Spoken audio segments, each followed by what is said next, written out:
Yo, this guy Central Strong. I know I haven't made a podcast in some time. I've been busy with businesses and all these other things that I do in my life.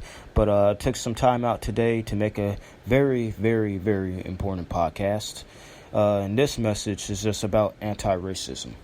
Now, I know recently a man named Paul, he lived in Minneapolis, Minnesota. I'm not for sure what his last name was. Been shot down and kneeled on by a police officer. And that was dead wrong. You know, the police officer deserved a death sentence, if you ask me, or the years of the rest of his life in jail behind bars, because no one deserves that, especially when they're innocent.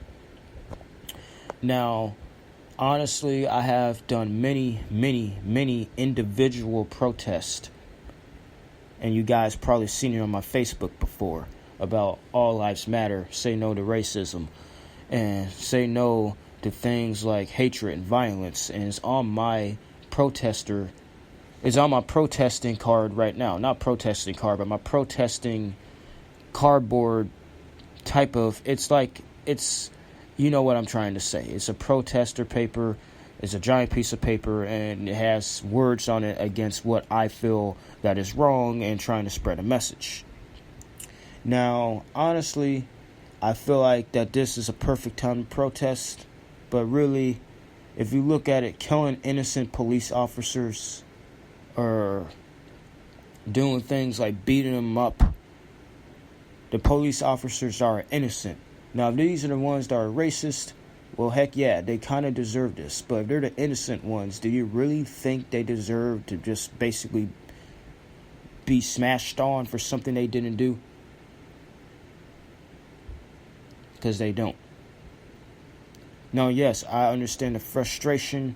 For many years, we've been shot. For many years, our black people have been mistreated and killed for literally no reason. I understand the frustration. But it takes the true, genuine, right person inside of us to stand back and be like, you know what, I'm going to protest, but I'm not going to destroy a Walmart today. I'm going to protest, but I'm not going to beat a police officer up because they're white today. I'm going to protest the way Martin Luther King protested. And it's hard because we're mad. For many years, we've been upset. And now we're finally uniting as a nation to fight against this type of stuff. But honestly, if Martin Luther King was alive right now, do you honestly think he'll like the way we're doing it? He'll like what we're doing, obviously, but you think he'll like the way we're handling it? Probably not.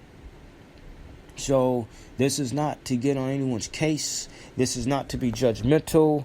This is not to cause enemies. This is really a awakening message. If you're outside protesting, and at some point, I'm going to be out there protesting too by myself because I live too far away from the closest city I live to is Indianapolis, but that's like 40 minute drive. So I live in a suburb of Indianapolis. So I'm just going to protest by myself. But for those who are out there being activists, and this is an activist message, this is an act of me being an activist myself. Do this the right way. Do it a way where you know nobody else that's innocent is going to get hurt. Because enough innocent people have already been hurt. And the last thing we need is more of them being hurt. So protest with your billboards. Protest, screaming, however you want to do it. Just don't add any more violence that's already been added. Unless you see racism, unless you see a cop doing something wrong, unless you see someone with a dummy to try to shoot people with bow and arrows, then that's when you should act violent.